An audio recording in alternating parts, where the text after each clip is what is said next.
Hi, I'm Anna, and I'm 38 years old. The pursuit of a career has always been my aspiration, driven by a desire for independence. Fortunately, I achieved this goal upon entering the working world. Being financially savvy and continuously seeking ways to increase income and climb the economic ladder has been ingrained in me since childhood. This ideology was instilled by my mother, who emphasized the importance of financial stability and independence when I left home to pursue my dreams as a business analyst. When I first met my husband, Stephen, he was sweet and kind. However, the same cannot be said for my in-laws. Despite facing hostility from my sister-in-law, brother-in-law, and mother-in-law, Stephen and I have been married for 9 years. While our marriage has had its ups and downs, I've recently noticed a change in Stephen's demeanor. I suspect it may be related to the life-altering news we received several months ago. I vividly remember the day Stephen found me in the kitchen after work. I was ecstatic because I had just received fantastic news. "Hey babe. Hey honey. You sound happy.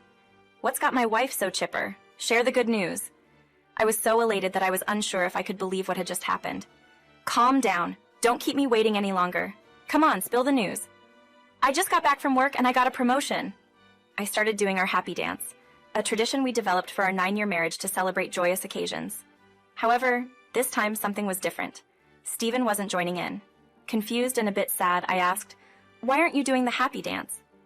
In a disgruntled and frustrated tone, Stephen revealed, "I'm happy for you, babe, but I also got some work-related news today. I got laid off." The room fell silent, and the tension was palpable. I felt awful for my husband, realizing that my elation had unintentionally added salt to his wounds. "I'm so sorry, Stephen. This situation is devastating." "Well, I suppose that's just a part of life. There was nothing they could do. How about we make tonight more enjoyable by going out for some fast food at Chippy's? It might lift your spirits." "Honestly, Anna, I appreciate the offer, but I'm not really in the mood." "Thanks, though. I think I'd prefer some time alone." "Oh, and congratulations, by the way."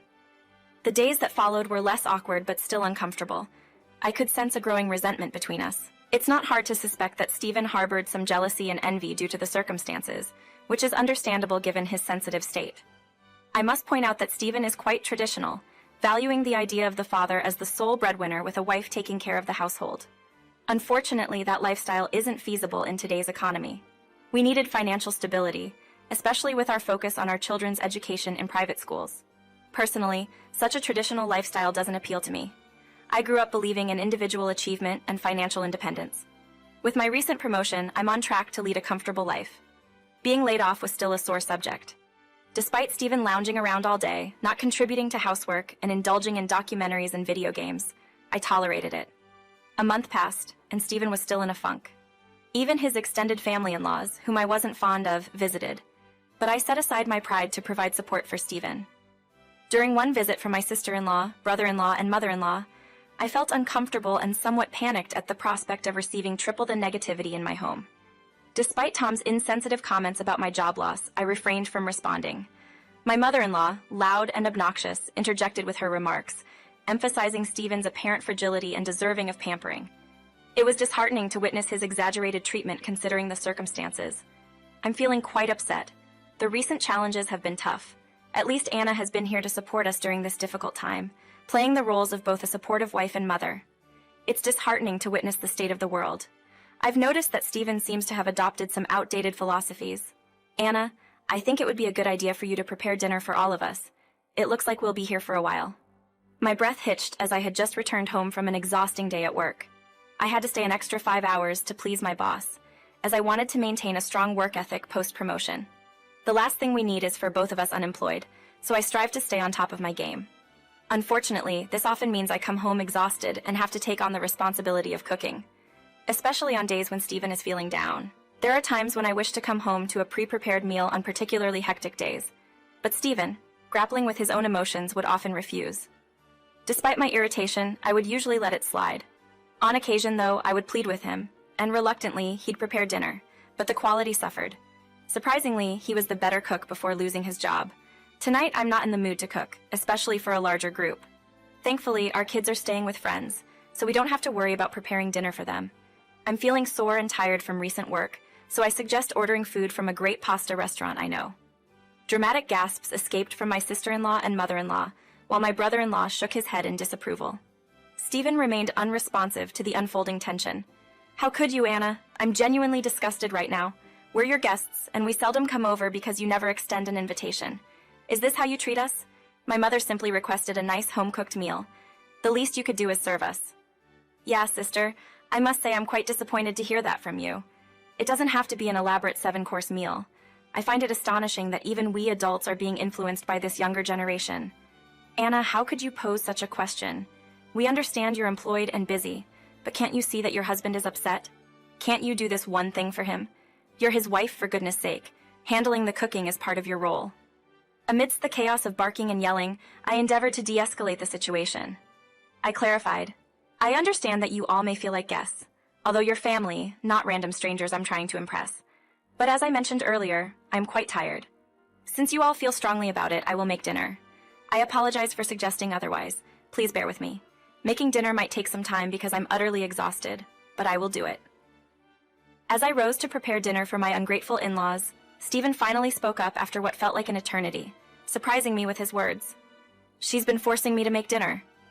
Despite the dramatic gasp moments ago, I sensed my mother-in-law and sister-in-law clutching their pearls, emitting an even larger gasp than before.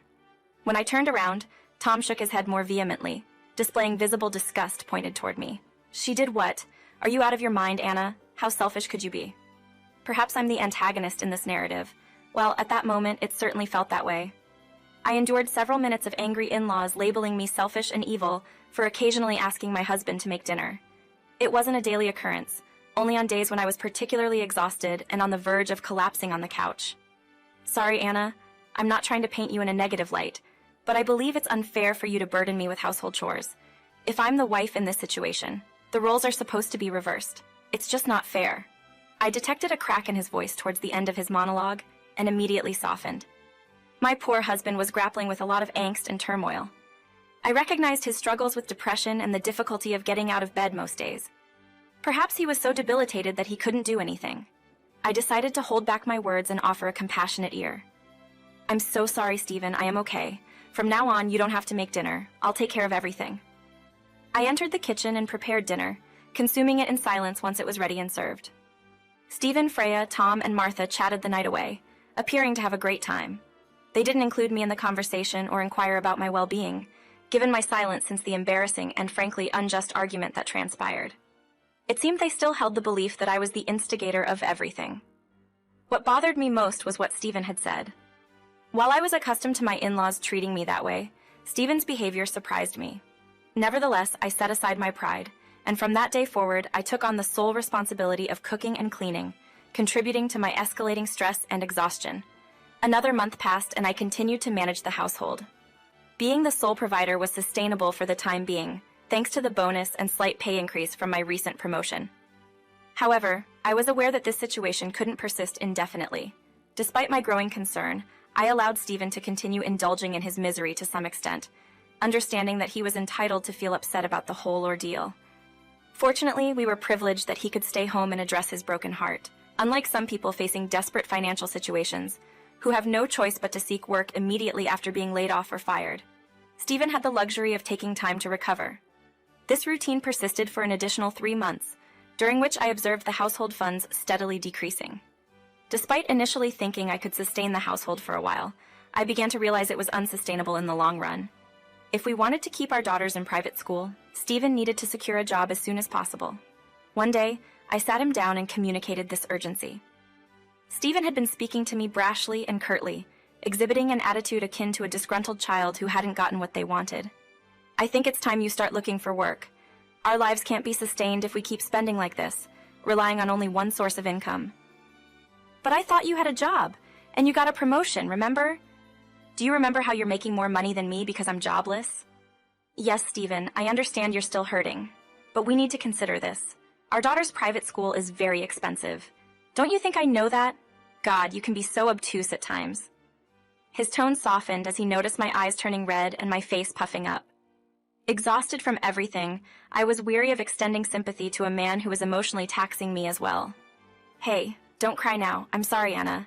You know I've been feeling stressed because of this situation. I know, babe, but we need to take action, or else our children will suffer. I'll commence the search tomorrow. Interestingly, there's no need for you to embark on that job hunt because I believe I can arrange a position for you at my workplace.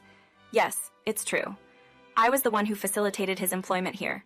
Through networking, hard work, and cultivating a positive relationship with my new boss, I managed to use my influence to secure a job for Steven. Although we both operate in the same industry, we deliberately chose different companies to avoid potential stress in our relationship. This separation allowed us to maintain our identities rather than just being known as a married couple.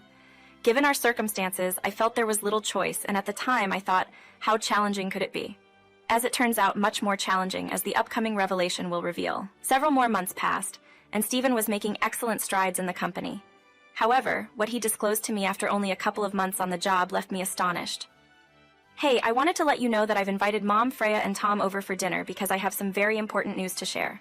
Could you please prepare a good meal? The news is genuinely exciting. Steven began doing a happy dance, and I joined in the celebration, despite being unaware of what was happening. Following his instructions, I prepared dinner and welcomed our guests. As dinner commenced and small talk unfolded, Steven interrupted the conversations with a surprising announcement. As you all know, I gathered you here today to share some incredibly exciting news. I'm thrilled to announce that, drumroll please. Tom and Freya immediately placed their hands on the table. We were all on the edge of our seats, eagerly anticipating the revelation. I got a promotion! Instantly, joy and excitement erupted around the table, with everyone bouncing and celebrating this achievement. I must admit, I was a bit taken aback by how quickly he earned a promotion, considering he had been here for barely a year. Yet, in the moment, my excitement overshadowed any surprise. I was just thrilled that he seemed to be pulling out of his slump. He looked better, as if he were taking better care of himself, and that was what truly mattered. Wait, everyone. I don't think Steven is done with his announcement. Go ahead, Steven, tell them the rest. There was a hint of hesitation when he said, Anna, here you go, and handed me what looked like a hotel key card. Confused, I began to form an idea. Oh, honey, did you book us a hotel room to celebrate? How considerate of you. This is lovely. Honestly, I could use something like this. I've been so stressed and exhausted. No, it's not a hotel room for us. It's a hotel room for you. I was clearly bewildered, and in that moment, I noticed the rest of the in-laws weren't confused at all. If anything, they seemed somewhat pleased, as if they had set up all the pieces and were waiting for the last one to fall. I'm confused. What's happening? Well, Steven approached us some time ago and shared details about his new job and how well he was doing. Specifically, Freya and I suggested that given his success and increased bonuses, he should reconsider his life choices and decisions, as we weren't too fond of what you said months ago. Last time we were here, Freya, we suggested and eventually decided that both of you needed a break. We felt that there was mistreatment, and he deserves some peace, especially now that he's financially stable and doesn't rely on you as much. I was taken aback by what I heard. Never before had my heart felt so pained and my mind so confused. My husband, my partner for the past 9 years, had chosen to treat me this way, influenced by his malevolent family's desire to make my life miserable. As I glared at Steven with a face filled with hatred and rage, he bowed his head in disappointment. But let me clarify, it didn't exactly happen as you described. We believed that you both needed space due to the stress you were facing. Since Steven is the breadwinner now, we thought it made sense for you to stay in a hotel temporarily. You're kicking me out of my own house, the house we paid for together, I protested. However, the response dismissed my plea for equal rights, asserting that Steven, as the head of the household, makes the decisions. Livid and seeing red, I couldn't fathom how people could treat others this way. That night, as I fought back tears and the urge to set the house on fire, I noticed the amusement on my in-laws' faces. My husband looked somewhat sheepish, only mildly embarrassed, as if he had made a trivial mistake on an exam, not broken his wife's heart. Without uttering a word, I stormed to my room, packed my belongings, and drove to my best friend's house. That night, I spent hours sobbing, questioning what I did to deserve such treatment. My sadness morphed into anger and a desire for revenge. Despite exhaustion from months of hard work and emotional abuse, I mustered the energy to investigate. Determined to uncover the truth about my husband's sudden bonuses, I called in sick the next day. After he left for work, I returned home to conduct my sleuthing. Aware of his working hours as we shared the same workplace, I went straight to his office. After a few hours, I discovered shocking evidence. He had been embezzling money from the company, colluding with the new boss I mentioned earlier. Staring at the computer screen for 11 minutes, I grappled with the reality before gathering the incriminating information onto a pen drive. I meticulously gathered all the emails, documents, and information highlighting inconsistencies in the company's spending that could be used against him. Returning to my room, I packed a substantial number of my belongings, fully aware that I wouldn't be back for a long while, if ever. Upon reaching my best friend's house, I began the task of compiling all the gathered information into a PowerPoint presentation. My intent was clear: to bring about a drastic change in this man's life. Once the presentation was complete, I emailed my boss and attached relevant emails, particularly those involving higher-ups in HR, emphasizing the urgency of an emergency meeting to discuss crucial discoveries. I crafted the email to be vague yet intriguing, ensuring it would prompt an immediate response. In a separate email to my husband, I informed him of an emergency meeting concerning plans for the upcoming fiscal year that he needed to attend. Both my superiors and my husband promptly responded, confirming their availability for the meeting. As the day of reckoning arrived, I felt a mix of giddiness and excitement. Dressed in my finest attire, I made my way to the meeting room, observing that most attendees were already seated. The only ones remaining were my conniving husband and my deceitful boss. Upon their entrance, a brief moment of panic crossed their faces as they realized the gravity of the situation, perhaps a twinge of guilt hinting at their misdeeds. Leading the meeting, I presented the information with utmost clarity, intensifying the atmosphere as I progressed. The room was filled with astonishment, and both my boss and Stephen turned red, succumbing to panic under the piercing gazes of everyone present. A superior even declared they would face legal consequences for their embezzlement. At one point, Stephen shot daggers through his eyes, but I met his gaze with an equal measure of hatred and disgust, twisting the metaphorical knife even deeper. Unable to endure the heat, Stephen stood up and unleashed a barrage of accusations. He branded me a wretched little gremlin, accused me of lying, and threatened legal action for slander and divorce. The man I had married all those years ago seemed completely gone. A monstrous figure now stood before me. Attempting to exit, he was caught off guard when 3 burly security men, stationed at the door per my prior arrangement, prevented his escape, leaving him embarrassed and exposed. My deceitful boss, who was complicit in all the illicit activities, started muttering about how his life was ruined, while Stephen persisted in embarrassing himself by attempting to push past the robust security personnel. I dedicated a solid 41 minutes to articulating all the information I had uncovered, and by the end, both men looked utterly defeated. As you might expect, both Stephen and my boss were promptly terminated and charged with embezzling company funds for personal gain. They were escorted off the premises, but not before becoming the center of a media frenzy. Oh, did I mention that I had also tipped off news outlets and tabloids to capture the looks of horror and embarrassment on Stephen's face? Well, I did, and it felt immensely satisfying. The following morning, seeing his face plastered across the front page of the local newspaper brought me joy. He deserved the public disgrace after the way he had treated me. Currently, Stephen is behind bars, attempting to secure bail. However, investigations and assumptions have arisen, suggesting that my brother-in-law Tom might also have been part of the scheme. To gather more information, I delved deeper and discovered that Tom, who works in the engineering field, had indeed been assisting Stephen and my boss with their embezzlement.